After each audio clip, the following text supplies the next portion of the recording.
Hi students, how are you? I'm GS Rawat and this is my online teaching classes. So today I'm starting here the class 7th subject civics, social and political life, chapter number 1 on equality. So today we will discuss here about the on equality chapter and to subscribe my channel please press on subscribe button and subscribe my channel. Thank you. So come to the chapters. This is the unit 1 of your chapter. As you are looking here, these are the pictures given in the books. So this is the equality in Indian democracy. Equality in Indian democracy means भारतीय लोकतंत्र में समानता. भारतीय लोकतंत्र में समानता किस प्रकार से है, that we will understand through this chapter. This chapter will be starting from here. So in the first of the chapter, as you are looking here, picture is given here. So this is the picture of, this is the queue for the voting persons. तो यहाँ पर एक ये line लगी हुई है vote करने के लिए, लोग वोट करने के लिए जा रहे हैं, वोटिंग करने के लिए जा रहे हैं. तो ऐसा क्यों है? So we will understand through this story. यहाँ पे स्टोरी है, यहाँ पे आप देख रहे हैं कि मंजीत कौर, तेजा सिंह, गिरीश राव, कांता देवी, सुजाता कुमारी एंड ये different kind of peoples they are standing there. Now come to the story. On election day Kanta and her friend Sujata are waiting to cast their votes. तो इलेक्शन दिन जब होता है, आपने देखा होगा हमारे भारतीय लोकतंत्र में वोट देने की समानता है. वोट देने का अधिकार सबको एक जैसा है. उसमें ऐसा नहीं कोई सेठ है, कोई रिच पर्सन है तो कोई पुअर है तो उनको जो है अलग अलग टाइप से ज़्यादा कम वोट दे सकते हैं, या कुछ उसमें डिफरेंस हो, वोट देने का तरीका अलग हो, उनके लिए अलग सी कोई लाइन होती हो. तो ऐसा कुछ नहीं होता. तो ये सारी चीज़ें ये यहाँ पे हमको अकॉर्डिंग टू द कॉन्स्टिट्यूशन, हमारे संविधान से हमको समानता का अधिकार मिला हुआ मूल अधिकार है. तो उसके तहत हमको यहाँ पे वोट देने का सबसे पहले अधिकार है. तो इसमें आप देखते हैं कि on election day means election के दिन Kanta and her friend, Kanta एक लेडी है जो एक मेड है, सर्वेंट है, और सुजाता उसकी एक दोस्त है, waiting to cast their votes, एक लाइन में खड़े हैं और वोट देने के लिए. तो यहाँ पे वो लोग बात क्या कर रहे हैं कि isn't it good Suja that we can all vote as equal citizens of our country, even Jain Sahib is standing in the line with us. तो वो कहती है कि देखो कितना अच्छा है कि हम सब लोग जो है एक ही लाइन में खड़े हैं वोट देने के लिए. हमारे देश में वोट देने की जो है समानता है, वोटिंग जो मताधिकार जो समानता है वो बहुत अच्छी है. यहाँ तक वो कह रहे हैं कि जो जैन साहब हैं जिनके यहाँ वो काम करती है, वो सुजाता जो यहाँ पे है, तो कांता जो है वो उनके यहाँ काम करती है. तो वो जो है एज ए नौकरानी वहाँ पे सर्वेंट वैसे ऐसे काम करती है वहाँ पे. तो वो कहती है कि जो जैन साहब हैं वो भी हमारे साथ लाइन में खड़े हैं, तो ये कितनी अच्छी बात है. सूजा जो उसकी फ्रेंड है वो कहती है यस अच्छी बात है. Go on Kanta it's your turn now. तो go on Kanta means Kanta अब आपकी बारी आ गई है, जाओ वोट दो. I will vote for the candidates who has promise to bring pipe water to our area. तो वो कहती है कि मैं उस पर्सन को, उस आदमी को, जब आप जानते हैं वोट जब वोटिंग होती है तो वहाँ पे जो कैंडिडेट्स होते हैं, बहुत सारे कैंडिडेट्स होते हैं, उम्मीदवार बहुत सारे होते हैं, अलग अलग पार्टियों के होते हैं. तो उसमें वो कहती है कि भाई मैं तो उस आदमी को वोट दूंगी, ऐसे कैंडिडेट को वोट दूंगी जो कि हमारे एरिया में हमारी जो पाइपलाइन है पानी की सुविधा को ठीक करे, वहाँ पर पानी की अच्छी सुचारू व्यवस्था हो जाए. फिर आगे आप देखते हैं ये लाइन खड़ी है, यहाँ पे सभी लोग इस तरह से, ये और other peoples, Abdul Rahman, Shabnam Bano, Grecil Lanning, Isaac Lalling, Rukhsana Mirza, Yograj, Ashok Jain, all these persons are standing. मतलब इसका मतलब है कि विभिन्न प्रकार की सभी जातियों के, सभी धर्मों के, अलग अलग टाइप के लोग एक ही लाइन में खड़े हुए. तो ये हमारे देश में जो है वोट देने की जो समानता का अधिकार है वो दिखाता है यहाँ पे कि सब लोग एक लाइन में खड़े होकर वोट देंगे. Well we will see you later Kanta, तो वो कहती है कि कांता मैं आपको, यस नमस्ते साहब। तो जो साहब है, जो जैन साहब है, वोट दे के जब आते हैं वापस तो वो बोलते हैं कि ठीक है कांता, चलो बाद में मिलते हैं। तो वो कहती है ठीक है साहब नमस्ते। Gudiya has been running fever, I have to take her to the hospital, but I have to finish the work at Sahib's house first and ask for some advance। तो वो कहती है कि देखो गुड़िया जो उसकी लड़की है, कांता की जो लड़की है, जो काम करने वाली है, उसकी लड़की बीमार है घर पे, और वो कहती है कि भाई मैं उसको हॉस्पिटल तभी ले जा सकती हूँ, पहले मैं जैन साहब के यहाँ काम करने जाऊँगी और उनको कुछ एडवांस पैसे के लिए बोलूँगी कि वो मुझे कुछ पैसे दे दें बच्ची को दिखाने के लिए। तो इस तरह से here have some of this, you will feel better, and when I get back in the evening we will go to the hospital, okay। तो यहाँ पे वो अपनी लड़की को समझा रही है जाते हुए कि here have some this, वो कह रही कि ये लो थोड़ा सा पानी है, चाय है, इसको पी लो, और जब मैं वापस आऊँगी और साहिब जैन साहिब के यहाँ से काम करके तब हम हॉस्पिटल चलेंगे शाम को। It's no wonder that Gudiya falls ill often, the Basti in never cleaned. और वो कहती है कि शायद हम लोग इसलिए बीमार होते हैं, बस्ती में छोटी गरीबों की बस्तियां होती हैं, छोटी झुग्गी झोपड़ियाँ होती हैं। वो कहती है कि हम ऐसे एरिया में रहते हैं क्योंकि यहाँ पे गंदगी बहुत है, साफ़ सफाई नहीं हो पाती है यहाँ पे इतनी अच्छी जैसे कि जैन लोगों के यहाँ है। Make sure to do the corners properly. और वो जैन साहब के यहाँ पहुँच गई तो जैन साहब उसको देखो बैठे हुए हैं अपने आप दोनों, तो वो कहती हैं कि भाई सारा साफ़ करो बढ़िया ढंग से, कहीं कोने में कोई गंदगी न रह जाए। तो इस तरह से hairs your advance Kanta but don't make a habit of it. और उस बोलते हैं कि ले लो भाई कांता, ये तुम्हारा जो है एडवांस है, कुछ पैसा आपने मांगा ले लो, लेकिन फिर से बार बार मत बोलना ऐसा, इसकी आदत मत बनाओ कि एडवांस दे दो साहब बार बार। तो जस्ट फ्यू मोर मिनट्स बेटी। तो फिर वो जो है हॉस्पिटल की लाइन में खड़ी हो जाती है, हॉस्पिटल ले जाती है अपनी बच्ची को, वहाँ से वापस आती है और फिर Jain madam Jain Sahab may stand in line to vote but they never have to do it when their children are sick. तो फिर वो देखती है कि देखो जब वोट देने की बारी आती है तब तो हम लोग सब समान हैं, सब एक ही लाइन में खड़े होते हैं, लेकिन अगर यहाँ पे देखते हैं कि उसकी लड़की बीमार है, अब उसको जो है जब वो अपने लड़की को किसी तरह उधार मांग के एडवांस पैसा मांग के जैन साहब के लिए लेके जाती है, फिर हॉस्पिटल में जाती है तो वहाँ उसको लाइन में लगना पड़ता है। तो सोचती है कि जैन साहब बेचारे जो अमीर हैं उनको तो जो है यहाँ पे लाइन में नहीं लगना पड़ेगा, क्योंकि अमीर हैं वो प्राइवेट हॉस्पिटल में कहीं भी दिखा सकते हैं। तो इस तरह से स्टोरी है, it means it shows the discrimination difference between the equality and inequality. ये इसका मतलब है हमारे जो भारतीय समाज है वहाँ पे भारतीय लोकतंत्र में किस तरह की जो समानता का अधिकार तो मिला है, लेकिन वो असमानता दिखाता है। हम समाज में वो जो है समानता का आधार पे हम लोग नहीं चलते हैं। तो ये यहाँ पे दिखाया इस स्टोरी के थ्रू। अब हम यहाँ पे चैप्टर को पढ़ेंगे ऑन इक्वालिटी मीन समानता के ऊपर। India is a democracy. In the class 6th book we looked at the key elements of the democratic government।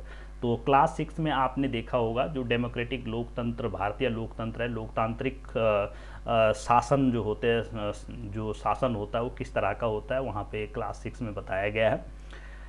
These include people's participation, the resolution of conflict and equality and justice equally is a key feature of the democratic and influences all aspects all of its। Means जो हमारा जो democratic government है वो ये दिखाता है कि हमारा जो है इंक्लूड पीपुल्स पार्टिसिपेशन, मीन्स सभी लोगों का एक समान जो है सरकार में जो है जो पार्टिसिपेट करने का, प्रतिभाग करने का जो है सबको जो है वहाँ पे अधिकार है। Resolution conflicts and equally justice, सबके लिए एक जैसा जो मताधिकार है, एक समानता है और न्याय है, वो सारी चीज़ें एक जैसी है सबके लिए। इक्वालिटी इज़ अ की फीचर ऑफ द डेमोक्रेट, और उसमें से भी जो इक्वालिटी है, जो समानता का अधिकार है, वो सबसे महत्वपूर्ण बिंदु है हमारे भारतीय संविधान का। ऑल एस्पेक्ट्स ऑफ इस फंक्शनिंग, जितने भी इसके एस्पेक्ट्स हैं, जो भी मेन मुख्य बिंदु हैं। In this chapter you will read more about equality. इस चैप्टर में हम सारे बिंदुओं पे इक्वालिटी पे जो है सभी इक्वालिटी समानता के सभी बिंदुओं पे जो है यहाँ पे चर्चा करेंगे। What is why is the important in a democracy and whether or not everyone is equal in India. Let's begin by looking at Kanta's story. तो यहाँ पे हम देखेंगे कि जो इक्वालिटी है वो है हमारे देश में कि नहीं है, तो किस तरह से। तो यहाँ पे आपने कांता की स्टोरी से इसको समझ लिया है कि किस तरह से हमारे यहाँ इक्वालिटी है, वोट देने का अधिकार, शासन संविधान के द्वारा कुछ चीज़ें दिया गया है लेकिन नियम, लेकिन वो चीज़ें समाज में दिखाई नहीं देती हैं, ये यहाँ पे दिखता है। स्टोरी हमने ऑलरेडी यहाँ पे कवर कर लिया है। Now come to the equal right to vote. अब इक्वल राइट टू वोट है मताधिकार का की समानता, वोट देने का समानता है यहाँ पे हमको। The story above begins with Kanta standing in line to cast her vote. Look again at the various peoples who are standing in with her. Means the story above begins with Kanta. तो story यहाँ पे कांता से शुरू होती है। कांता की कहानी, कांता नाम की जो नौकरानी है, जो एक काम करने वाली सर्वेंट, एक औरत है, लेडी है, उससे शुरू होती है। स्टैंडिंग इन एक लाइन में खड़ी है वोट देने की। तो वोट देने से शुरू होता है क्योंकि वोट देने का अधिकार जो है सबसे मेन भारतीय संविधान के द्वारा लोगों को मिला हुआ है एक जैसा, तो उससे शुरू होता है। Look again at the various peoples, और वहाँ पे आप देखते हैं कि कई तरह के लोग खड़े हैं, अलग अलग जाति के, अलग अलग समुदाय के, अलग अलग कैटेगरी के लोग वहाँ पे खड़े हैं। कांता रिकग्नाइज हर एम्प्लॉयर्स। हो कांता जो है ऐसे जो अशोक जैन एंड छोटे लाल, तो कांता जो है अशोक जैन और छोटे लाल जो बड़े बड़े पैसे वाले लोग हैं, रिच पर्सन है, उनकी नौकरानी है। हर नेबर उनके पड़ोसी है। इन अ डेमोक्रेटिक कंट्री, और एक डेमोक्रेटिक जो लोकतांत्रिक भारत है वहाँ पे रहती है। लाइक इंडिया, जैसा कि हमारा भारत है। All adults irrespective of what religion they belong to, how much education they have had. तो यहाँ पे ये नहीं देखा जाता है कि किसकी कितनी एजुकेशन है, कौन सा उसका धर्म है, कितनी उसके पास पैसा है, यहाँ पे ये सब चीज़ें मायना नहीं रखती है। व्हाट कास्ट दे आर, कौन सी जाति के हैं, और वेदर दे आर रिच और पुअर, कि वो गरीब हैं कि अमीर हैं। अलाउड टू वोट, जब वोट देने की बारी है वहाँ पे ये कुछ भी नहीं देखा जाता है, तो सबको एक जैसा समानता से एक लाइन में खड़े होकर वोट देना होता है। This as you have already read in the class 6, जैसा कि आपने क्लास 6 में पहले पढ़ लिया, is called universal adult franchise. इसको बोलते हैं यूनिवर्सल एडल्ट फ्रेंचाइजी। मीन्स सार्वभौमिक वयस्क मताधिकार। सार्वभौमिक मीन्स पूरी दुनिया में, पूरा देश के अंदर ये लागू है। ऐसा नहीं कि किसी एक जगह में, किसी एक स्टेट में ऐसा होता है, ये पूरे देश में ऐसा, इसलिए इसको सार्वभौमिक मीन्स सभी जगह। तो यूनिवर्सल एडल्ट फ्रेंचाइजी, तो एडल्ट लोग देते हैं क्योंकि जो वयस्क लोगों को 18 वर्ष से ऊपर जितने लोग होते हैं उनको एडल्ट्स बोलते हैं। तो एडल्ट फ्रेंचाइजी है, मताधिकार है, उनको अधिकार है इस वोट देने का। उससे कम जो बच्चे होते हैं उनको अधिकार नहीं है, इसलिए इसको यूनिवर्सल एडल्ट फ्रेंचाइजी, सार्वभौमिक वयस्क मताधिकार कहा जाता है। And is an essential aspects of all democracies, और ये जो है सभी लोकतांत्रिक जितने भी देश हैं उनकी जो है सबसे महत्वपूर्ण बिंदु है। The idea of universal adult franchise is based on the idea of the equality because it states that every adult in a country. Means जो सार्वभौमिक मताधिकार का जो नियम है ये इक्वालिटी, समानता के अधिकार पे आधारित है।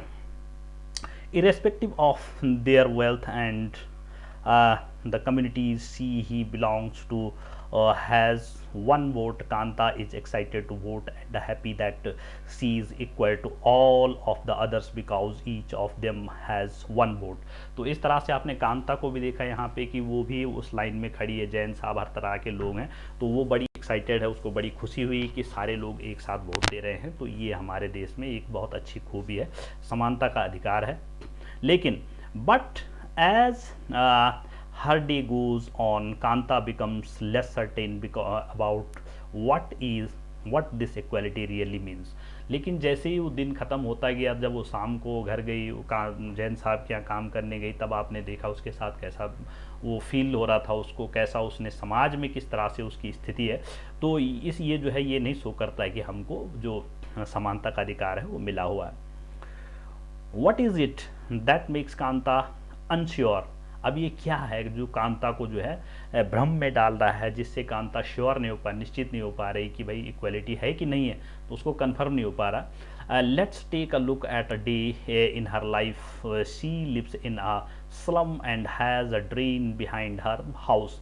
तो अब हम उसके जो घरेलू उसकी ज़िंदगी है उसमें जाके देखते हैं कि ऐसा क्यों है।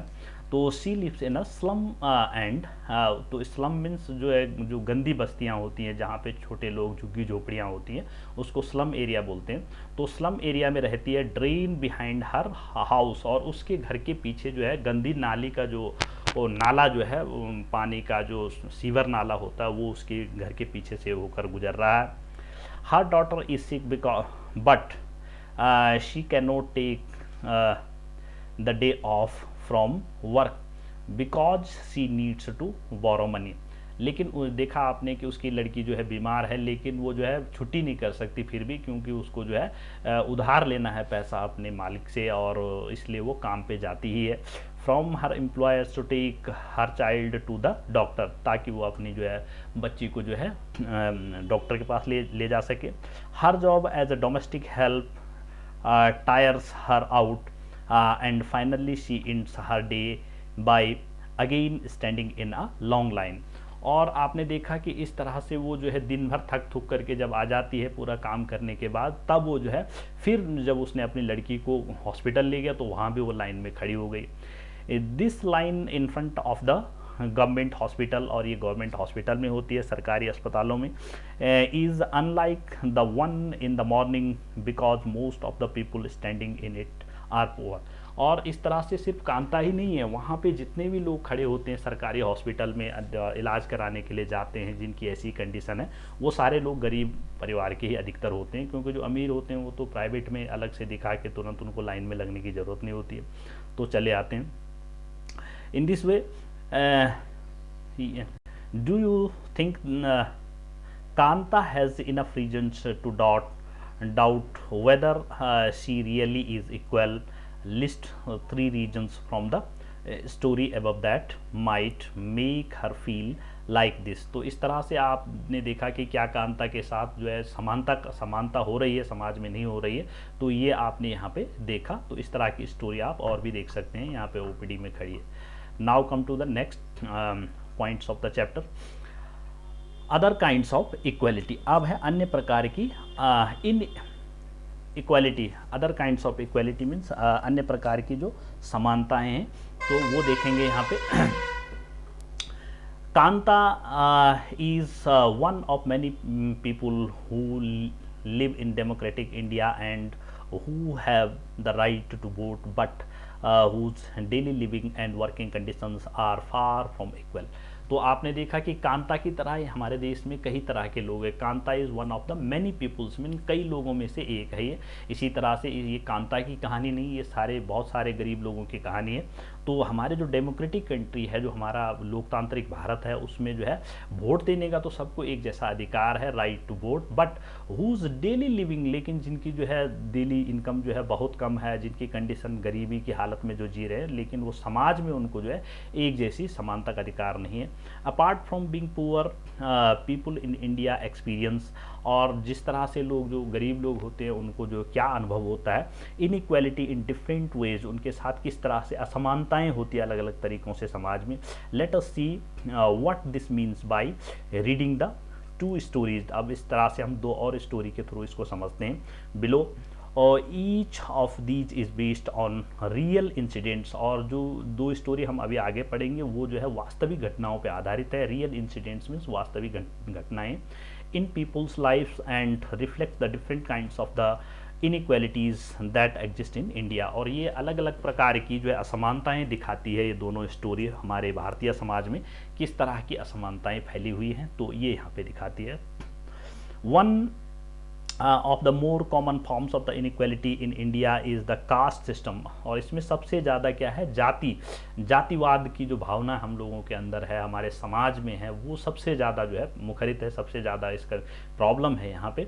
तो हम जाति, कोई बड़ी जाति, कोई बोलता है हम बड़े हैं, हम पंडित हैं, ठाकुर हैं, इस तरह से कोई छोटे हैं, तो इस तरह से आदमियों में जो है भेदभाव किया जाता है, समानता नहीं देखी जाती है। तो ये एक सबसे बड़ा फैक्टर है। If you live in a rural India, our caste identify something that you probably learned और एक्सपीरियंस्ड वेरी यंग। तो अगर आप एक रूरल एरिया में, गांव देहात के एरिया में रहते हैं, तो आपने ये जो है बहुत छोटी उम्र में आपको पता लग गया होगा कि किस तरह से असमानताएं होती हैं। If you live in urban India, some of you might think that people no longer believe in caste। लेकिन अगर आप शहरी क्षेत्र में रहते हैं, शहरी इलाके में रहते हैं, तो आपको ये नहीं लगेगा कि मतलब इस तरह से जो कास्ट ये है, ये किस तरह से लोग विश्वास करते हैं। But just look at these matrimonial shown from a leading English newspaper. लेकिन इस आप शहरी इलाकों की भी ये स्थिति है, जो यहाँ पे न्यूज़पेपर की कटिंग्स दे रखी हैं, इनसे हम समझेंगे किस तरह से यहाँ पे इनइक्वालिटी है, असमानताएं हैं भारत में। तो मैट्रिमोनियल्स, ये विवाह के जो है ये एड्स हैं यहाँ पे दे रखे कि किस तरह से लोगों को important the issues of the caste continues to be in the minds of the highly educated urban Indians. तो जो हमारे जो बहुत ही उच्च शिक्षित वर्ग है, हमारे जो शहरी इलाकों का, उनमें भी किस तरह से जातिवाद भरा हुआ है, वो हम यहाँ पे समझेंगे। तो इस तरह से now let's read a story about the experience of a Dalit child. अब इससे पहले यहाँ पे हम इन कटिंग्स को देखते हैं। Aliens invited alliance invited for 32 MMS 5.4 fair beautiful girl working in IT co company Mumbai from BMBA boy working in Mumbai abroad from IT industry caste no bar SC ST excuse send BHP must। तो यहाँ पे देखा आपने कि जो है invited for इतने इतने फेयर ब्यूटीफुल गर्ल, तो एक अच्छी से लड़की के लिए बता रखा है कि जो है एक बढ़िया मल्टीनेशनल कंपनी में काम करते हो, MBA वाली लड़की हो, उसके लिए जो है एक लड़के की ज़रूरत है किस तरह से। तो उन्होंने कास्ट नो बार किया। तो ये एक इस तरह से भी कटिंग्स आते हैं कि जो कास्ट को नहीं मानते हैं, तो ये शहरी इलाकों में होता है, ये बहुत कम होता है। लेकिन यहाँ पे दूसरा है कि professional qualified beautiful tall girl in 4 Gupta boy इतने C A working MNC Texas USA and $80,000।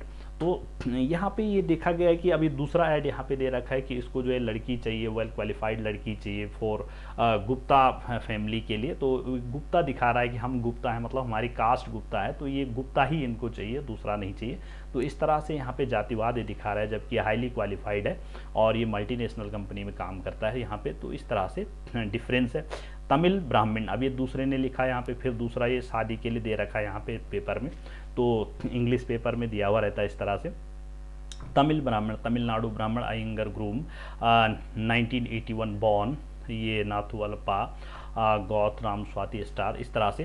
तो ये कह रहा है कि जो हम तमिल लोग हैं, तमिलनाडु के हैं, और ब्राह्मण लोग हैं, अयंगर लोग हैं, तो इनको जो है ग्रूम मीन्स जो लड़का चाहिए, तो इस तरह से चाहिए जो ब्राह्मण हो, तमिल हो। तो इस तरह से ये लोग दिखा रहे हैं यहाँ पे कटिंग में, अखबारों में। तो ये शो करता है कि हमारे जो समाज में किस तरह से अभी भी जो पढ़े लिखे वर्ग हैं, जो उच्च शिक्षित वर्ग है, उनमें भी असमानताएँ फैली हुई है। One of the more common form of the inequality in India is the caste system. ये हमने पढ़ लिया था। If you live in rural experience young, ये तो हमने पढ़ लिया था, ठीक है। Now let us read a story about the experience of a Dalit child. अब हम एक दलित की कहानी पढ़ेंगे। दलित मीन्स होता है यहाँ पे बता ही रखा है। तो दलित मीन्स जो पिछड़ा हुआ होता है, जो बिल्कुल कास्ट का होता है, जिसकी सुनवाई ना हो समाज में, जो बिल्कुल अंतिम इस स्तर पे होता है, समाज में छोटे स्तर पे होता है, उसको दलित। तो now let us read a story about the experience of a Dalit child attending school. तो दलित की कहानी है एक, जो है स्कूल में पढ़ने जाता है दलित का लड़का, जो हरिजन जो कास्ट होती है, जो सबसे छोटे माने जाते हैं समाज में, तो सिविल कास्ट, उस तरह का लड़का है। You have already read about Dalit in the कास्ट 6th बुक, और आपने क्लास 6 में भी दलित शब्द के बारे में पढ़ा होगा। Dalit is a term that the so called lower caste. तो जैसे मैंने अभी कहा कि ये जो है लोअर कास्ट, जो नीची जाति के लोग देखे जाते हैं समाज में, उनके लिए दलित कहा जाता है। यूज टू एड्रेस देमसेल्फ, उनके लिए कहा जाता है। दलित मीन्स ब्रोकन, और लेकिन दलित का मतलब होता है वैसे टूटा हुआ, जिसको जो मतलब हर तरह से जिसको समाज ने तोड़ के रख दिया है, मतलब जिसकी स्थिति जो है बहुत ख़राब कर दी समाज ने। हमारे समाज में असमानताओं के कारण वो जो है उसको कहीं पे भी समानता की नज़र से नहीं देखा जाता और वो टूटा हुआ रहता है, तो उसको broken. And by using this word lower caste are pointing to how they were and continue to be. तो ये इस तरह से भी दिखाता है दलित की किस तरह से पहले से ही हमारे देश में जो निम्न स्तर के जो लोग हैं, छोटी जाति के लोग हैं, वो किस तरह से रहते हैं और आगे कैसे चल रहा है अभी भी। तो सीरियसली डिस्क्रिमिनेटेड अगेंस्ट, और किस तरह से इनको जो है बहुत बुरी तरह से इनके साथ भेदभाव किया जाता है, ये यहाँ पे दिखाएगा स्टोरी में। Om Prakash Valmiki 1950 to 1913 is a famous Dalit writer. Om Prakash Valmiki नाम का एक लड़का जो 1950 से 2013 तक इसकी जो जन्म की कहानी है, 1950 में जन्म हुआ, 2013 तक इसने जो है यहाँ पे रहा। Is a famous Dalit writer, ये जो है दलितों का एक बहुत ही अच्छा एक लेखक भी था। इन हिज ऑटोबायोग्राफी जूठन, उसने एक अपनी आत्मकथा लिखी, अपने जीवन की कहानी लिखी। ऑटोबायोग्राफी में आत्मकथा, अपनी जीवन की कहानी, स्वयं के जीवन की कहानी। जूठन, उसका नाम रखा जूठन। He writes, I had to sit away from the others in the class and that too on the floor। और उसने लिखा कि जब मैं स्कूल जाता था, मैं स्कूल पढ़ने गया, फर्स्ट में स्कूल में रखा उसके पापा ने उसको, तो उसको जो है ये कह रहा है कि I had to sit away from the others, जितने भी जो अदर दूसरे बच्चे थे क्लास में, उनसे दूर उसको बिठाया जाता था। And that too on the floor, यहाँ तक कि उसको जो पट्टियाँ होती थी पहले बैठने के लिए, आजकल तो चेयर्स होती हैं, तो वो भी उसको नहीं मिल पाती थी, उसको फ्लोर पे बिल्कुल फर्श पे बैठना पड़ता था। The mat ran out before reaching the spot I sat on, तो उसने वही कहा कि जो मैट होती, चटाई होती, वो भी उस तक नहीं पहुंच पाती थी जहाँ पे वो बैठता था। Sometimes I would have to sit away behind everybody, और किसी किसी समय तो सबसे पीछे बैठा करता था जहाँ पे कोई नहीं रहता था, राइट नियर द डोर, बिल्कुल दरवाजे के पास में। Sometimes they would beat me without my any reason, और कई बार वो जो बच्चे होते थे और जो हायर दूसरी बड़ी जाति के लोग होते थे वहाँ पे बच्चे, वो उसको बिना मतलब में मार देते थे, कोई कारण नहीं होता था, और मार उसकी पिटाई भी कर देते थे। When he was in class 4th, जब वो क्लास 4th में था, चौथी कक्षा में था, the head master asked Om Prakash to sweep the school and the playground. तो जो हेड मास्टर था, पूरा प्रिंसिपल था जो स्कूल का, उन्होंने उसको ड्यूटी दिया कि भाई तुम अब ऐसा, स्कूल भी मतलब जो हेड मास्टर टीचर भी है वो भी डिस्क्रिमिनेट करते थे, भेदभाव करते थे, कि उन्होंने उसकी ड्यूटी लगाई। 4th क्लास में पढ़ने वाला छोटा सा बच्चा, उसको बोला पूरे स्कूल की सफाई, प्लेग्राउंड स्कूल पूरी सफाई करो इसकी। ही राइट्स, उसने लिखा कि the playground was very larger than my small physique, उसने लिखा कि मेरे छोटे से शरीर के सामने जो प्लेग्राउंड था, जो खेल का मैदान था स्कूल का, वो बहुत बड़ा था। Could handle and in cleaning it, और उसने कहा कि मैं किस तरह से मैंने उसको हैंडल किया होगा, कैसे उसको क्लीन किया होगा, वो मैं ही जानता हूँ। माई बैक बिगेन टू एक, उसने कहा कि मेरी कमर जो है बिल्कुल दुखने लग गई थी, कमर में एक मीन्स दर्द होने लग गया था। My face was covered with dust, उसका पूरे चेहरे पे धूरी धूल सन गई थी, डस्ट मीन्स धूल भर गए थे, कवर्ड हो गया था, मतलब पूरा पैक हो गया। डस्ट हैड गॉन, डस्ट चली गई थी उसमें। इनसाइड माई माउथ, उसके मुंह के अंदर डस्ट चली गई थी। The other children in my class were studying and I was sweeping, तो जो दूसरे बच्चे थे उसकी क्लास के, वो सब क्लास में पढ़ रहे थे और वो झाड़ू लगा रहा था। Head master was sitting in his room and watching मी, और वो हेड मास्टर अपने कमरे में केवल मुझे देख रहा था कि मैं कैसे काम कर रहा हूँ। I was not even allowed to get a drink of water, और मुझे उसको जो है यहाँ तक भी अनुमति नहीं थी कि वो एक गिलास पानी भी पी सके। आई स्वेप्ट द होल डे, उसने पूरे दिन भर जो है उसकी जो स्कूल की ग्राउंड की सफाई की। From the doors and Windows of the school, उसने दरवाजे खिड़कियाँ सब साफ किए, कमरे rooms. The eyes of the teachers and the boys saw this spectacles, और सारे बच्चे और टीचर उसको जो है, उसको गंदी नज़रों से उसको जो है घूर घूर के देख रहे थे। Om Prakash was made of sweep the school and the playground for the next couple of the days, और इस तरह से उसको कई दिनों तक उसको जो है काम दिया गया कि भाई तुम सफाई करते रहो। And this only came to an end when his father who happened to be passing by, तो और ये कहानी तब ख़त्म हुई, उसके साफ करने की कहानी तब ख़त्म हुई जब उसके पिता एक दिन उस स्कूल के सामने से रास्ते से गुजर रहे थे। सॉ हिज सन, उसने अपने बेटे को देखा, स्वीपिंग जमन से झाड़ू मारते हुए। ही कन्फ्रंटेड द टीचर्स, और कन्फ्रंटेड मीन्स उन्होंने जो है टीचरों के साथ जो है वार्ता की, जो है वो किया, वाद विवाद किया।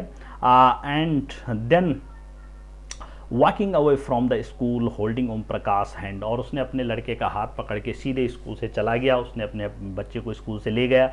ही said loudly for all of them to hear, और उसने सबको जोर जोर से चिल्लाते हुए कहा ओम प्रकाश के पापा ने कि सुनो, यू आर अ टीचर, आप लोग तो टीचर हैं, सो आई एम लिविंग नाउ, इसलिए मैं अभी जा रहा हूँ, but remember this much master, लेकिन उन्होंने कहा कि टीचर लोगों, सभी लोगों, याद रखना अब आप बहुत हो गया, आप लोगों ने मेरे जो बच्चे के साथ बहुत ज़्यादा अन्याय कर दिया। He will study right here, और उसने कहा कि वो इसी स्कूल में पढ़ेगा और उसके साथ कोई अन्याय नहीं किया जाएगा in this school, and not just him but there will be more coming after him. और उसने कहा कि न कि यही हमारा एक पिछड़ा हुआ बालक जो है, हम छोटी जाति का बच्चा यही नहीं पढ़ेगा इस स्कूल में, आने वाले समाज के सारे बच्चे इस स्कूल में पढ़ेंगे और उनके साथ कोई भेदभाव नहीं किया जाएगा। तो ये यहाँ पे बुक का पिक्चर दे रखा है जो उसने लिखा था, अपनी बायोग्राफी लिखी है, Joothan. Now the second story is based on an incident. तो इस तरह से आपने देखा कि किस तरह से हमारे समाज में जो है किस तरह से जो है असमानताएं फैली हुई हैं, समानता नहीं है लोगों में, तो समानता का व्यवहार नहीं होता।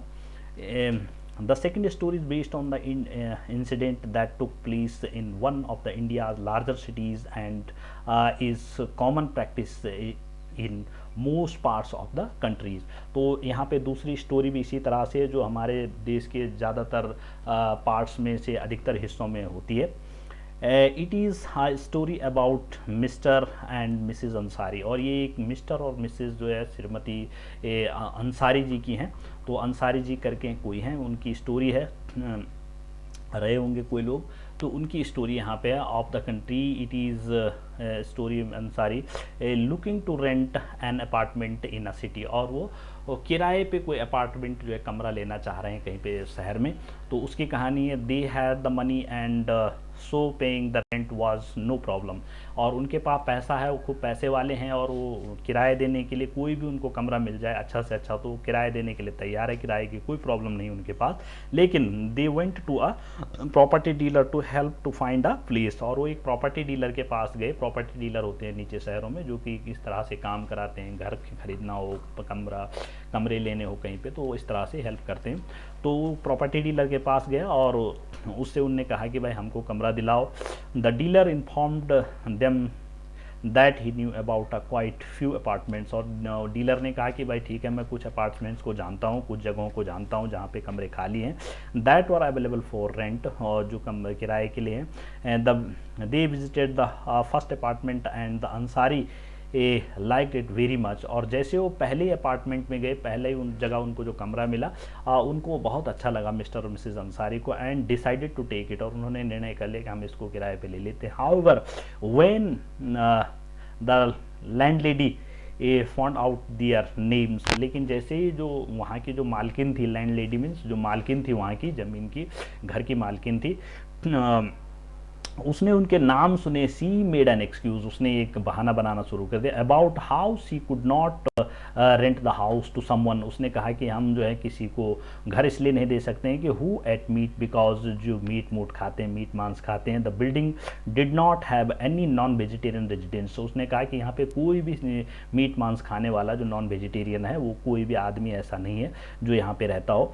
Both the Ansari and the property dealer were surprised, और जबकि अंसारी और प्रॉपर्टी डीलर को बहुत ही आश्चर्य हुआ टू हियर दिस, बिकॉज वो ये सुन करके कि भाई जो मीट खाते हैं उनको नहीं मिलेगा कमरा। They could smell fish being cooked in the neighbours house, और उसने देखा कि वहीं पड़ोस में उसके जो है सामने जो है वहाँ पे मछलियाँ पकाई जाती, मछलियों का जो है व्यापार किया जा रहा था। तो उससे उसको दिक्कत नहीं थी, लेकिन वो अंसारी जो मुस्लिम लोग होते हैं वो मीट मांस खाते हैं, तो उनसे उनको प्रॉब्लम थी। तो इस तरह से असमानता देखने को मिलती है। The same excuse was repeated in the second and third apartment, इसी तरह से जो उनको बहानेबाजी लोगों ने दिखाई कमरे देने में, दूसरे तीसरे अपार्टमेंट में भी हुआ। Finally the property dealer told them that they might want to change their names, और लास्ट में उसने जो प्रॉपर्टी डीलर था उसने कहा भाई अब आप लोगों को जो है एक उपाय बताता हूँ, अगर आपको कमरा चाहिए तो आपको जो अपने नाम चेंज करने चाहिए, आपको अपने नाम बदल देने चाहिए, and call themselves Mr and Mrs Kumar, और अपने आप को मिस्टर और मिसेस कुमार के नाम से, अंसारी की जगह कुमार लगा दो। The Ansari were reluctant to do this, और अंसारी जो पति पत्नी थे उनको जो है रिलक्टेंट मीन्स वो सहमत नहीं थे, नॉट एग्री, तो वो असहमत थे इस पे ऐसा करने से। वो ऐसा सच में वो तो बेचारे अपने नाम बदल दें उसके बहाने, कमरे के बहाने, टू लुक सम मोर, उन्होंने कहा कि भाई हम कहीं और देखते हैं, अभी और देखेंगे। इन द एंड लास्ट में it took a whole month of looking at apartment, तो इस तरह से उनको पूरा एक महीना लग गया घूम घूम के और उनको कहीं पर अपार्टमेंट नहीं मिला। Before they found a landlady who was willing to give them a place on rent, और जब उनको एक लेडी मिली जो उनको रेंट पे कमरा देना चाह रही थी, तब उनको जो है एक लेडी मिली किसी तरह से जिसने उसको कमरा दिया मतलब। तो इस तरह से हमारे देश में आप देखते हैं कि इस तरह कई प्रकार से different kinds of inequalities are there in our society, Indian society. तो जो हमारा जो भारतीय समाज है उसमें जो है कई प्रकार की जो है असमानताएं इस तरह से फैली हुई हैं, ये आप देख सकते हैं। तो यहाँ पे ये है cover of the Om Prakash Valmiki book का, ओम प्रकाश वाल्मीकि बुक का कवर था ये यहाँ पे, तो इस तरह से ये हमने देख ही लिया। Now come to the recognising dignity. अब हम देखेंगे यहाँ पे रिकग्नाइजिंग डिग्निटी मीन्स मानवीय गरिमा का मूल्य। डिग्निटी मीन्स गरिमा, जो आदमी की सम्मान होता है, सम्मान उसको पहचानना कि सम्मान क्या चीज़ होता है, मान सम्मान को देखना। डिग्निटी गरिमा, मान सम्मान जो आदमी का होता है उसको, तो उसको देखेंगे, पहचान करेंगे मानवीय गरिमा का मूल्य।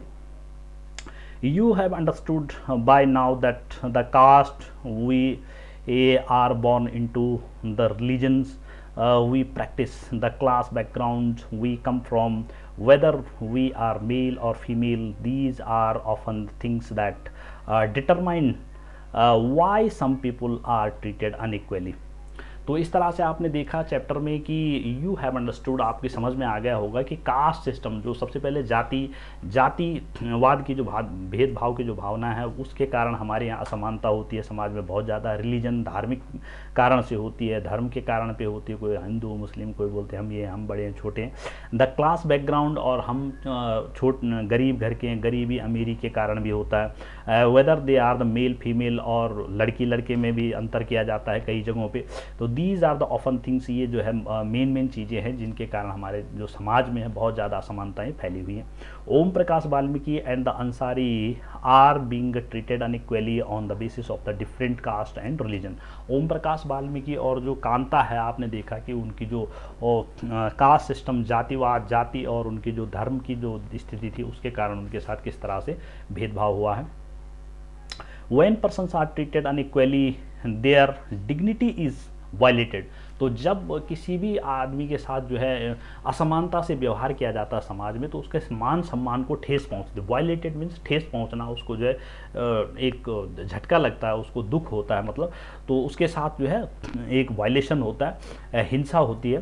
तो इस प्रकार से हिंसक स्थिति होती है उसके साथ। The dignity of both Om Prakash Valmiki and the Ansari was violated because the way in which they were treated. तो इस तरह से जो ओम प्रकाश वाल्मीकि है और यहाँ पे मिस्टर एंड मिसेस अंसारी है, उनके साथ किस तरह से जाति और धर्म के कारण भेदभाव किया गया, उनके जो है भावनाओं को ठेस पहुँचाया गया। By picking on him and making him sweep the school, और उस तरह से उनको जो है पिकिंग मीन्स उनके उन पे जो है कमेंट किए गए, उनके ऊपर भद्दे भद्दे तरीके से उनके ऊपर जो है बातें बोली गई उनके लिए, और उनको जो है यहाँ तक कि स्वीपिंग कराया गया, झाड़ू पोछा लगाया गया उस छोटे से बच्चे से। Because of his caste Om Prakash Valmiki schoolmates and teachers hurt his dignity, और उसके जो मान सम्मान था उसको जो है टीचर, जो स्कूल टीचर थे, जो बच्चे थे, उन सब ने उसको जो है हर्ट किया, उसको जो है ठेस पहुंचाई badly and made him feel as if he was less than equal to all other students, और उसको ये महसूस कराया कि वो और बच्चों के समान नहीं है। In the school being a child, Om Prakash Valmiki could do very little about the situations that he was in. तो जो ओम प्रकाश वाल्मीकि है, जितना वो था, जिस हिसाब से वो छोटा सा बच्चा था, उस हिसाब से उसने बहुत बड़ा काम किया। It was his fathers who on seeing his son sweep, तो वो उसके पिता थे जिसने उसको देख लिया था। Felt angry by unequal treatment, उनको जो है बहुत दुख हुआ इस तरह से उसके साथ असमानता हो रही थी स्कूल में। एंड कन्फ्रंटेड द टीचर्स, और उसने टीचरों के साथ खूब वार्ता की। The Ansari dignity was also hurt when person refused to lease their apartments, और इस तरह से अंसारी के साथ भी उसके जाति के कारण उसके साथ भेदभाव हुआ, क्योंकि उसके साथ उसकी जाति के कारण ही उसको जो है कहीं कमरे नहीं मिल पाए. However when the property dealer suggest that the change their names, और जबकि ये जो प्रॉपर्टी डीलर था उसने उनको सजेस्ट किया कि भाई तुम अपना नाम बदल दो तब आपको कमरा मिल सकता है. तो इट वाज दियर डिग्निटी, तो ये उनके मान सम्मान जो है उनका, जो मिस्टर मिसेज अंसारी वो अच्छे खासे पैसे वाले लोग थे, बड़े लोग थे, उनके मान सम्मान को ठेस पहुंची इस व्यवहार से समाज में, और self respect and made them refuse this suggestions, और उन्होंने उस सजेशन को इनकार कर लिया प्रॉपर्टी डीलर की, क्योंकि उनके मान सम्मान को ठेस पहुंची. Om Prakash and Ansaris do not observe the deserve to be treated like this, तो इस तरह से इनके साथ जो है समाज में व्यवहार नहीं किया जाना था चाहिए था. They deserve the same respect and the dignity as anyone else, उनको भी इसी तरह से मान सम्मान चाहिए था जैसे कि स्कूल में दूसरे क्लास में जो दूसरे बच्चे बैठते थे उस तरह से उस ओम प्रकाश वाल्मीकि, और जैसे दूसरे लोगों को आसानी से कमरे मिल जाते हैं वैसे उनको मिलना चाहिए. तो सबके साथ भेदभाव नहीं होना चाहिए मतलब समाज में. तो ये यहाँ पे इम्पोर्टेंट था, यहाँ पे मानवीय गरिमा का मूल्य, तो उनकी गरिमा को, उनके जो मान सम्मान को इस तरह से जो हम उनके साथ इनइक्वालिटी करते हैं तो ठेस पहुँचती है. अब यहाँ पे है इक्वलिटी इन इंडियन डेमोक्रेसी, भारतीय लोकतंत्र में समानता. अब हम मेन टॉपिक पे पहुंचे हैं. तो भारतीय लोकतंत्र में समानता किस तरह से, अब हम इसको अच्छी तरह से और समझेंगे. अभी हमने देखिए असमानताएं भारत में समाज में बहुत ज़्यादा हैं, अब हम समझेंगे according to the constitution. The Indian constitution recognises every person as equal, भारतीय संविधान जो संविधान है हमारा, भारत के संविधान, भारत का जो जिसके अनुसार पूरा देश चलता है, वो तो सबको समान दृष्टि से देखता है. This means that every individual in the country including male and female persons from all caste, religion, tribes, educational and economic backgrounds are recognised as equal. जो भारतीय संविधान, उसके सामने चाहे कोई आदमी मेल हो, फीमेल हो, लड़की हो, लड़का हो, किसी भी जाति को, किसी भी बैकग्राउंड से हो, चाहे वो अमीर हो, गरीब हो, कोई भी हो, किसी भी धर्म का हो, कैसा भी हो, वो सब कानून की नज़र में एक समान है. This is not to say that inequality ceases to exist, और ये नहीं कहा जा सकता है कि मतलब जो असमानताएं हैं वो इससे ख़त्म हो गई है समाज में. इट डजेंट, ये ऐसा नहीं हुआ है, ये आपने अभी देखा ही है. But at least in democratic India, लेकिन कम से कम भारतीय जो हमारा देश है, इसमें जो यहाँ पे लोकतांत्रिक देश है, the principle of the equality of all person is recognised. यहाँ पे जो है भारतीय सभी नागरिकों को जो है समानता का अधिकार दिया गया है हमारे संविधान के द्वारा. वाइल अर्लियर, जबकि पहले in the 1975 film Diwar, a boy who walks up, Shushain refused to pick up a coin thrown at him. तो इस तरह से दीवार पिक्चर आई थी 1975 में यहाँ पे. तो एक बच्चा था वहाँ पे, उसने जो है सड़क पे जो है जूते पॉलिश करने वाला, तो मोची, तो उसने जब वो एक हीरो है उसने उसको पैसे जो है उसने उसको दिए, तो फेंक के दिए ज़मीन पे, तो उसने उससे लेने से इनकार कर दिया क्योंकि उसको उसकी जो डिग्निटी है उसको जो है वहाँ पे ठेस पहुँची. नाउ ये हमारा भारतीय जो संसद भवन है उसकी पिक्चर यहाँ पे दे रखी है. No law exists to protect people from discrimination and ill treatment. Now there are several that work to see the people are treated with dignity and as equals. तो इस तरह से कोई नियम इस तरह से होना चाहिए जिससे कि लोगों के साथ भेदभाव की स्थिति ना हो समाज में, और इस तरह से लोगों के साथ उनके मान सम्मान को ठेस न पहुँचे, उनको जो है समानता असमानता से न देखा जाए. This recognition of equality includes some of the following provisions in the constitution. First, that every person is equal before the law. तो ये हमारे जो संविधान में किस तरह के नियम हैं, हमारे संविधान में इस तरह के प्रोविज़न है, इस तरह के जो है नियम कानून है कि first that every person is equal to before law, कानून के सामने हर आदमी बिल्कुल समान है. व्हाट दिस मीन्स, इसका मतलब क्या है, is that every person from the president of the country to Kanta, क्या इसका मतलब ये है कि भारत का जो राष्ट्रपति है और एक कांता है जो सबसे छोटी लेडी है समाज की, जो एक छोटी सी काम करने वाली नौकरानी है, तो वो और राष्ट्रपति एक समान हो गए. A domestic worker has to obey the same laws, और एक घर में काम करने वाले जो वर्कर जो नौकर होते हैं उनको भी एक जैसा नियम है। Second, no person can be discriminated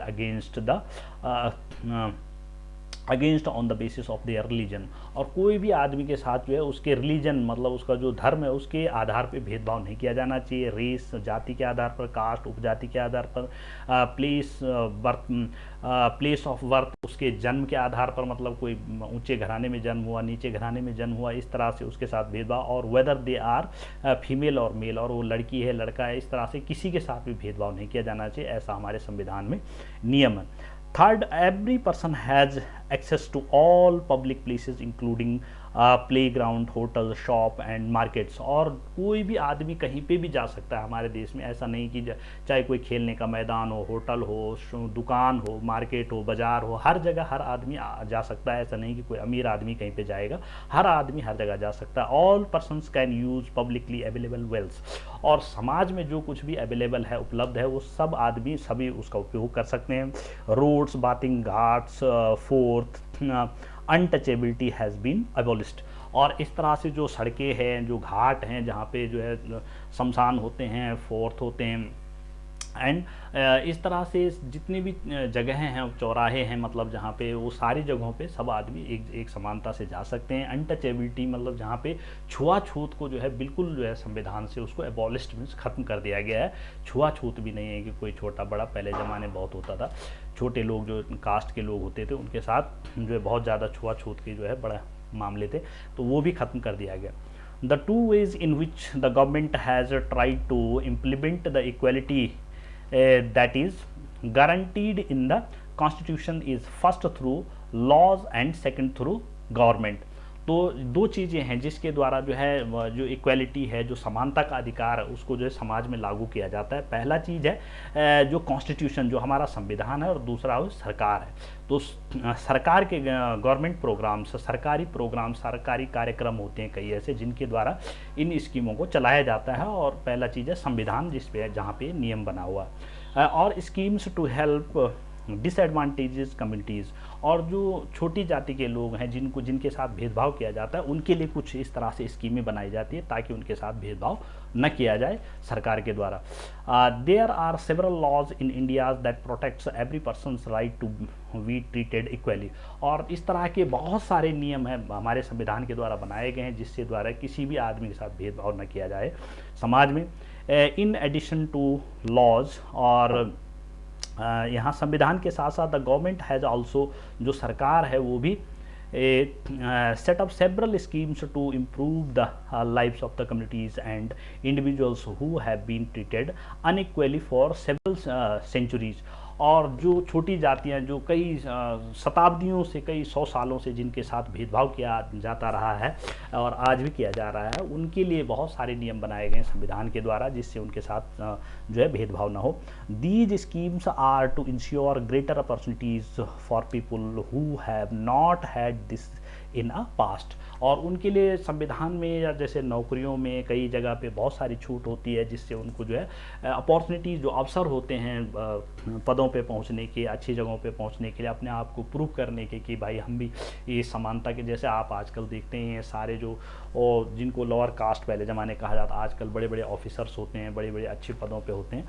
तो ये सारी स्कीम्स गवर्नमेंट उनको जो है विशेष फ़ायदा जो है, कुछ स्कीम्स है जहाँ पे उनको और एडवांटेज जो है, फ़ायदे जो है, लाभ होता है उनके लिए। तो one of the steps taken by the government includes the mid day meal scheme. जैसे कि भारतीय संविधान के अनुसार जो हमारी सरकारें होती हैं, उन्होंने यहाँ पे एक स्कीम लागू की जो मिड डे मील मतलब दोपहर का भोजन शुरू किया यहाँ पे स्कूलों में। This refers to the programme introduced in all government elementary schools provide children with cooked lunch. और ये सारे जितने भी एलिमेंट्री स्कूल है, प्राथमिक विद्यालय होते हैं छोटे से, जहाँ पे कि सभी गरीब बच्चों के लोगों के बच्चे पढ़ते हैं, उनके लिए जो है दिन का भोजन जो है वहाँ पे उपलब्ध कराया गया। Tamil Nadu was the first state in India, और वो तमिलनाडु जो पहला राज्य था भारत का जहाँ पे ये किया गया मिड डे मील की सुविधा सबसे पहले to introduce this scheme and in 2001। और 2001 में ये स्कीम सबसे पहले चलाई गई। The Supreme Court asked all state government to begin this programme, और 2001 में सुप्रीम कोर्ट ने आदेश दिया कि इस प्रोग्राम को सारे देश में चलाया जाए in their schools with in 6 month, 6 महीने के अंदर में सारे देश में इसको लागू किया जाए। This programme has had many positive effects, और इस प्रोग्राम के कारण जो है, क्योंकि वहाँ पे स्कूल में जो होते हैं वो सभी तरह के बच्चे होते हैं, हर जाति के हर वर्ग के बच्चे होते हैं और एक साथ बैठ के खाना खाते, तो उनके अंदर ये भावना आती है कि हम सब लोग एक जैसे ही हैं, जो है असमानता का कोई नियम कहीं पे नहीं लागू होता है। चिल्ड्रन हैव बिगन इफेक्ट्स, इसका जो है बहुत बड़ा प्रभाव पड़ा, उसके कारण जो मिड डे मील है। These includes the fact that more poor children have begun enrolling and regularly attending school, और इसका ये भी प्रभाव हुआ, जो पहले गरीब बच्चे जो स्कूल नहीं पढ़ पाते थे, अब वो जो है इसके बहाने जो है स्कूल में जाने लगे और बहुत बड़ी तादाद में जो है स्कूल में भर्ती होने लगे पढ़ने के लिए। Teachers reported that earlier children would often go home for lunch and then not return to school, और पहले जो है स्कूलों में ये होता था कि कई बार बच्चे जो है दोपहर में भूख लग गई तो घर चले जाते थे और फिर वापस आते ही नहीं थे school.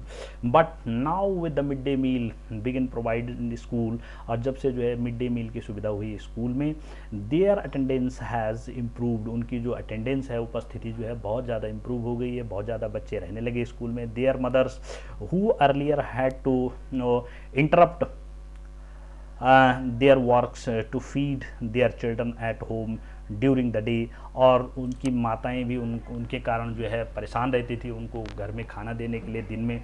Now no longer need to do so, तो अब ये इसके लिए जो है कहीं भी दूर दूर तक कहीं उसकी संभावना नहीं है कि किसी औरत को जो उनके बच्चे हैं उनको सफ़र करना पड़ेगा इस तरह से।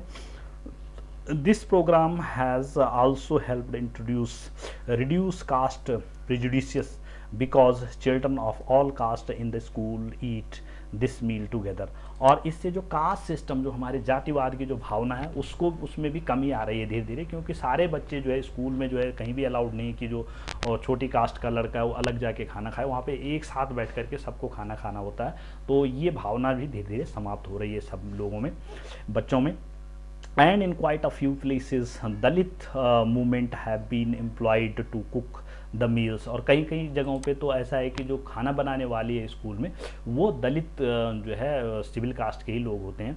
And the mid day meal programme also help reduce the hunger of the poor students who often come to school, और जो जितने भी बच्चे होते हैं जिनको दिन में भूख लगती है, जो छोटी कास्ट के होते हैं या गरीब परिवार से होते हैं, उनको जो है घर में खाना माना बाद पूरा नहीं मिल पाता है, तो उनको जो है यहाँ पे पूरा खाना पेट भर जाता है और उनकी पूरी बहुत ज़्यादा हेल्प हो जाती है। Cannot concentrate because their stomach are empty, और वो अपना पढ़ाई इसीलिए पहले नहीं कर पाते थे क्योंकि उनको भूख बहुत लगी रहती थी और उनको जो है भूखी पूरी नहीं मिट पाती थी, तो क्या पढ़ाई करेंगे। तो अब उनके लिए यहाँ पे बहुत अच्छी सुविधा हो गई स्कूलों में। तो ये सरकार का एक इक्वालिटी, समानता लाने के लिए बहुत बड़ा पहल है सरकार के द्वारा, एक प्रोग्राम है। While government programmes play in important role in increasing equality और opportunity, there is much that still needs to be done.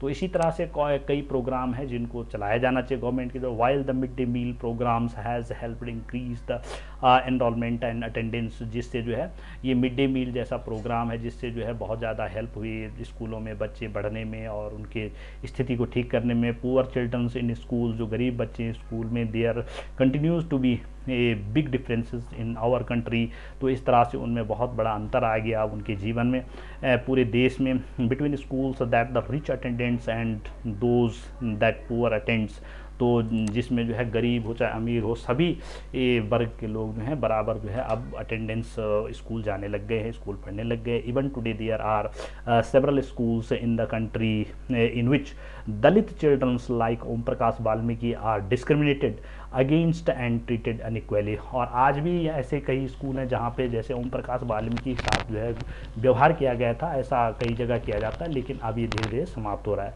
These childrens are faced into unequal situations in which their dignity is not, तो इस तरह से कई बच्चे हैं अभी भी जहाँ पे उनके साथ इस तरह से व्यवहार होता है, उनको जो है नीचा दिखाया जाता है, तो इससे उनकी डिग्निटी, उसके मान सम्मान को ठेस पहुँचती है।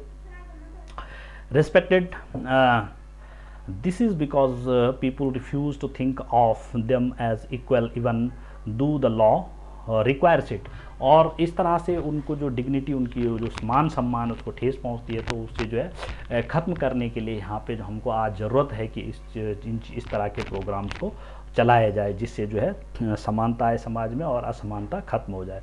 यहाँ पे एक पिक्चर दे रखी है, this is a picture of mister Bhimrao Ambedkar, जो हमारे देश के संविधान निर्माता हैं। It is the disgraceful to live at the cost of the one self-respect. Self-respect is the most vital factor in life. Without it, man is a cipher to live worthily. With the self-respect, one has the overcome difficulties. It is out of hard and costless struggles alone on that one derives strength, confidence and recognition. तो यहाँ पे दिया गया है कि भीमराव अंबेडकर जी जो हमारे संविधान निर्माता थे, और ये भी दलित कास्ट के थे, बिल्कुल छोटी जाति के थे, ऐसे बिलोंग करते थे, ये सिविल कास्ट से बिलोंग करते थे, लेकिन इन्होंने जो है बहुत बड़े पद पे काम किया हमारे देश में, यहाँ तक हमारा संविधान का निर्माण भी किया। तो इन्होंने लिखा यहाँ पे कि अगर आदमी के अंदर जो उसकी जो भावना है, उसकी जो रिस्पेक्ट है, उसका मान सम्मान है, अगर वो ख़त्म हो जाता है, उसको वो वैल्यू नहीं रहती है, तो वो आदमी कुछ नहीं कर सकता समाज में, और इसलिए उसके जो है मान सम्मान को ठेस नहीं पहुंचानी चाहिए। मैन इज़ मॉर्टल, आदमी तो जो है मरणशील है, मरता है कभी भी, जो है हर आदमी ने मरना है इस दुनिया में। एवरीवन हैज़ टू डाई, सभी को मरना है एक दिन, लेकिन but the must resolve to lay down one's life in reaching the noble ideas of self respect. इसलिए सभी आदमियों को सबके मान सम्मान की रक्षा होनी चाहिए, सबके सम्मान, उस किसी की भी जो है भावनाओं को ठेस नहीं पहुंचना चाहिए समाज में। Human life nothing is more disgraceful for the brave man than to live life avoid of self respect.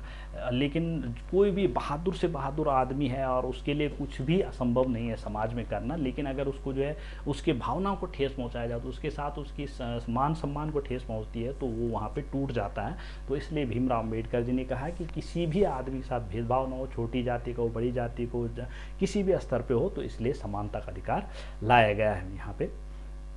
तो this was the main factor.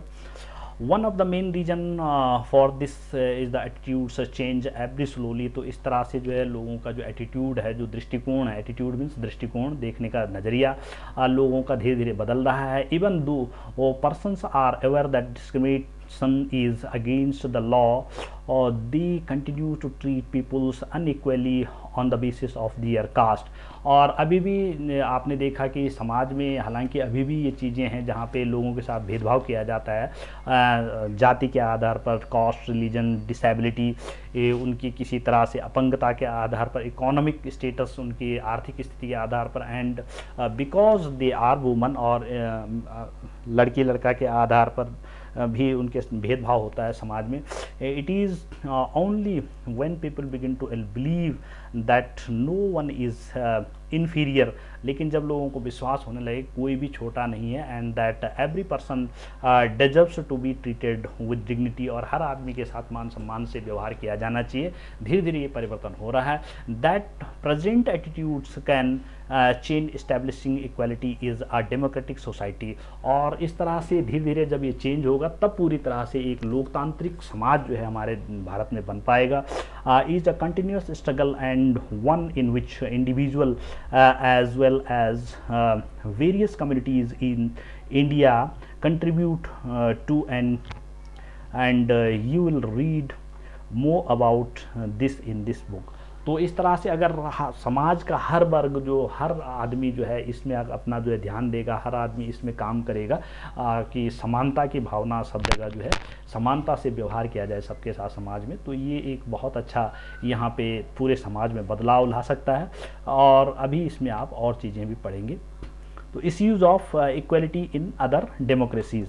अब यहाँ पे हमारे देश में नहीं, जो अन्य लोकतंत्रों में समानता के मुद्दे, अन्य लोकतंत्र भारत के अलावा दूसरी जगहों पे किस तरह से समानता असमानता, तो ये भी देखेंगे। You are probably wondering whether India is the only democratic country in which there is inequality and where the struggle for equality continues to exist. जैसे आपको आश्चर्य होगा कि जो शायद भारत ही एक देश ऐसा है कि जहाँ पे जो है असमानता पाई जाती है आज भी, और जिस तरह से यहाँ पे जो है समानता के लिए जो है यहाँ पे कंटिन्यू स्ट्रगल करना पड़ा, लोगों को संघर्ष करना पड़ रहा है। The truth is that in many democratic countries around the world, लेकिन सत्य ये है कि बहुत सारे देश हैं दुनिया में अभी भी भारत के अलावा जहाँ पे इस तरह के इश्यूज़ हैं। The issues of equality continues to be ही द की इशू और अराउंड विच कम्युनिटीज स्ट्रगल, जहाँ पे कि पूरा समाज अभी भी जो है संघर्ष कर रहा है इसको ख़त्म करने के लिए। तो भारत ही नहीं है, भारत के अलावा अन्य देश भी हैं। सो फॉर एग्जांपल, जैसे एग्जांपल के लिए इन the United state of America, जैसे अमेरिका का नाम सब जगह सुना जाता है कि अमेरिका सबसे ज़्यादा डेवलप्ड कंट्री है, विकसित देश है, बहुत बड़ा रिच देश है, अमीर देश है। तो वहाँ पे भी क्या है, देखो, the African Americans whose ancestors were the slaves of were brought over from Africa. और जो यहाँ पे क्या होता था कि जो अमेरिकन जो अफ्रीकन है, जो अमेरिका में जो अफ्रीका के लोग जो रहते हैं, अफ्रीकन लोग जो रहते हैं, तो उन लोगों को पहले यहाँ पे स्लेव मीन्स दास, बिल्कुल गुलाम बनाया जाता था। वाइट जो अंग्रेज लोग होते थे उनको जो गुलाम बना देते थे, गुलामी कराते थे उनसे। Continue despite the fact that there was a movement in the late 1950s, और इसके खिलाफ जो है वहाँ पे 1950 में एक आंदोलन शुरू हुआ, मूवमेंट मीन्स आंदोलन शुरू हुआ to push for equal rights for African Americans. और उनके लिए उन्होंने कहा कि अफ्रीका के लिए जो अमेरिका में रहते हैं उनके लिए जो अमेरिकन्स ऑलरेडी हैं उनके जैसे ही नियम कानून हो, उनके साथ भेदभाव होता था। Prior to this African Americans were treated extremely unequally in the United States. और इससे पहले, प्रायर टू दिस मीन्स इससे पहले अमेरिका में जो है उनके साथ जो अफ्रीकन अमेरिकन होते थे, अफ्रीका के लोग होते हैं अमेरिका में रहने वाले, उनके साथ बहुत ज़्यादा भेदभाव किया जाता था, उनको गुलामी कराई जाती, उनको बहुत छोटा समझा जाता and denied equal through law, और कानून के सामने भी उनको जो है समानता देने से इनकार किया जाता था। For example when travelling by बस, एग्जाम्पल के लिए जब बस में भी ट्रैवल करते थे, बस में इधर उधर जाते थे वो लोग, तो they either had to sit at the back of the bus to get up from their seat whenever a white person wished to sit. तो वहाँ पे ये होता था कि जैसे कोई अफ्रीकन लोग हैं वो बस में बैठा हुआ, चाहे वो बस की लास्ट सीट में बैठा हुआ और वहाँ पे सीटें फुल हो रखी हैं, तो अगर वहाँ पे कोई वाइट जो सफ़ेद अंग्रेज़ आ जाता है और वो कहता है कि भाई खड़े उठ जाओ मुझे सीट दो, तो उनको देनी पड़ती थी, उनको खड़ा उठना पड़ता था उनके लिए, और उन अंग्रेज़ों को सीट देनी पड़ती थी और उनको खड़ा होना पड़ता था। तो इस तरह से उनके साथ डिस्क्रिमिनेशन था, भेदभाव था। रोज़ा पार्क्स 1932 और 2005, रोज़ा पार्क नाम की एक लेडी हुई वहाँ पे 1913 में, और 2005 तक उन्होंने जो आंदोलन किया। वॉज एन अफ्रीकन अमेरिकन, वो एक अफ्रीकन अमेरिकन वुमन थी।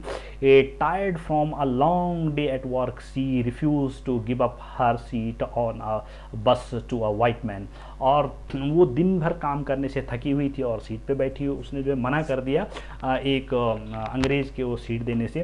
ऑन 1 दिसंबर 1955, ये घटना 1 दिसंबर 1955 की, उसने जो है मना कर दिया था। Her refusal that day started a huge agitation against the unequal ways in which African Americans were. तो उसका जो मना करना था वो एक बहुत बड़ा जो है वहाँ पे एक तनावपूर्ण स्थिति उत्पन्न हो गई, वहाँ पे एक बहुत बड़ा जो है बदलाव, एक मूवमेंट, एक आंदोलन का रूप ले लिया उसने एक, और वहाँ पे जो है अफ्रीकन इंडियंस के साथ जो भेदभाव होता था उनका एक जो है मूवमेंट चल पड़ा। ये देख रहे हैं आप, जैसे यहाँ पे बैठे हुए हैं, तो ये लेडी है, ये खड़ी नहीं उठ रही, ये आदमी है। तो इस तरह से रेड इंडियंस, वाइट अमेरिकन्स उनके साथ वहाँ पे डिस्क्रिमिनेट करते थे। Treated and which came to be known as a civil right movements, और इस तरह से वहाँ पे उनके साथ जो भेदभाव हुआ तो उसके खिलाफ वहाँ पे एक सिविल राइट मूवमेंट, नागरिक अधिकार आंदोलन। सिविल राइट मूवमेंट मीन्स नागरिक अधिकार, नागरिकता का अधिकार, उनको हर नागरिक को एक जैसा अधिकार मिले, तो इसलिए वहाँ पे सिविल राइट मूवमेंट लाया गया। The civil right act of 1964 prohibited discrimination on the basis of race. तो जो सिविल राइट कानून आया वहाँ पे फिर सरकार के द्वारा, जब वहाँ पे सारे जो अफ्रीकन अमेरिकन्स थे उन्होंने मूवमेंट मूवमेंट चलाया, तो 1964 में वहाँ पे इसके खिलाफ जो है यहाँ पे कानून आया कि कोई भी रेस मीन्स किसी भी जाति के आधार पर, रिलीजन धर्म के आधार पर, नेशनल ओरिजिन, उसके देश किसी अन्य देश का विदेशी होने के आधार पर किसी के साथ जो है भेदभाव नहीं होगा। It also states that all school would be open to African American childrens and that they would no longer have to attend separate schools. और पहले वहाँ पे क्या होता था, जो अफ्रीकन अमेरिकन उनके स्कूल भी अलग होते थे, उनको जो है अंग्रेज लोगों के साथ पढ़ने के लिए मना किया जाता था, लेकिन अब ऐसा वहाँ पे ख़त्म कर दिया गया। उन्होंने कहा जो अफ्रीकन अमेरिकन है चाहे वो अंग्रेज हैं वो एक साथ पढ़ेंगे, एक एक साथ साथ में, तो specially set up for them. However, despite this, a majority of African American continues to be among the poorest in the country। तो इस तरह से जो अफ्रीकन अमेरिकन थे वो जो गरीब लोग थे देश के, वहाँ पे उन लोगों के साथ उन्होंने साथ दिया। Most African American children can only afford to attend government school that have fewer facilities and poorly qualified teachers as a compare to white students. तो इस तरह से वहाँ पे जो गरीब लोगों के बच्चे होते थे, जो अफ्रीकन अमेरिकन लोगों के बच्चे तो होते थे, उनके पास जो है जो टीचर्स भी होते थे वो काफ़ी कम पढ़े लिखे होते थे, और वहाँ पे जो है गरीब बच्चे होते थे, तो और उनको जो अंग्रेज़ लोगों के जैसे जो है टीचर भी नहीं मिल पाते थे, who either go to the private schools, और वो प्राइवेट स्कूल में पढ़ते थे, और live in areas where the government schools are as highly rated as private schools. तो इस तरह से वहाँ पे जो प्राइवेट स्कूल थे उनके रेट्स भी बहुत हाई थे, उनकी जो फीसेस वगैरह थी वो भी बहुत हाई थी, तो उसको सबको वहाँ पे ख़त्म कर दिया गया। तो इस तरह से आपने देखा कि अमेरिका में भी किस तरह से जो है वहाँ पे डिस्क्रिमिनेशन था इक्वलिटी के लिए। तो exercise from article 15 of Indian constitution. तो यहाँ पे अब हम देखेंगे यहाँ पे भारत के संविधान के अनुच्छेद 15 का अंश, भारत के संविधान में अनुच्छेद 15 है, जो धारा 15 है, उसमें क्या लिखा हुआ है, prohibition of discrimination on ground of religion, race, caste, sex और प्लेस ऑफ बर्थ। तो यहाँ पे दिया गया है कि धर्म, मूल, वंश, जाति, लिंग या जन्मस्थान के आधार पर विभेद का प्रतिषेध, मतलब उसको अब रोका गया है कि इन चीज़ों के आधार पर किसी के साथ भी असमानता नहीं की जाएगी समाज में। The state shall not discriminate against any citizen on ground only the religion, race, caste, sex, place and birth और any of them.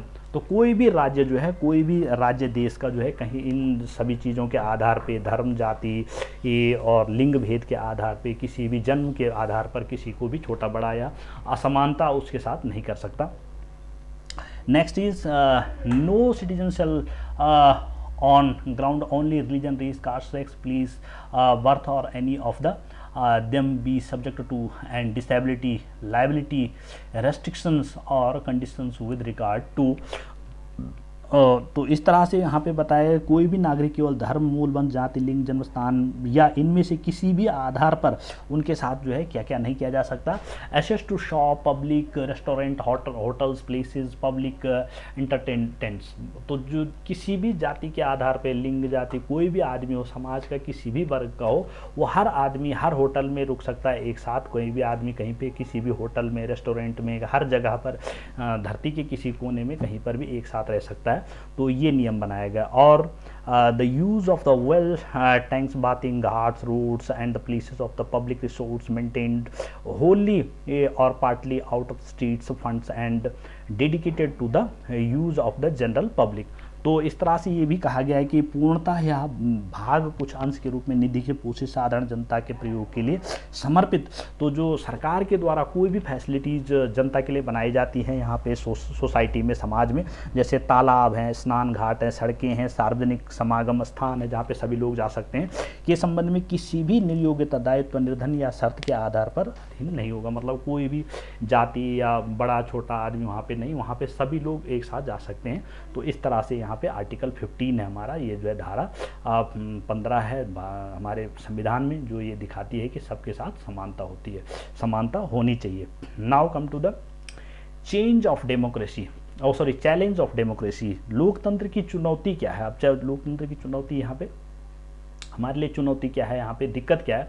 No country can be described as being completely democratic, there are always communities and individuals trying to expand the ideas of democracy and push for the greater recognition of the equality on existing as well as uh, new issues. तो यहाँ पे क्या है कि कोई भी जो है किसी भी देश को पूरी तरह से लोकतांत्रिक नहीं कहा जा सकता है। हमेशा से ही ऐसे समुदाय और व्यक्ति होते हैं हर जगह पर, किसी भी समुदाय में, किसी भी देश में, जो लोकतंत्र को नए अर्थ दे देते हैं, जहाँ पे जो डेमोक्रेसी जो है उनके अपने हिसाब से चलाते हैं नियम कानून, मतलब। तो इस तरह से पूरे दुनिया में अभी भी इश्यूज हैं पूरी दुनिया में, जहाँ पे पूरी तरह से जो नियम कानून होते हैं वो लागू नहीं होते हैं, नहीं करते हैं लोग। Greater equality and existing as well as the new issues central to this the struggle for the recognition of all persons as equal and for their dignity to be maintained. In this book you will read about how these issues of equality affects various aspects of our daily lives in democratic India. As you read these chapters, think about whether the quality of all persons and their being able to maintain their dignity as upheld.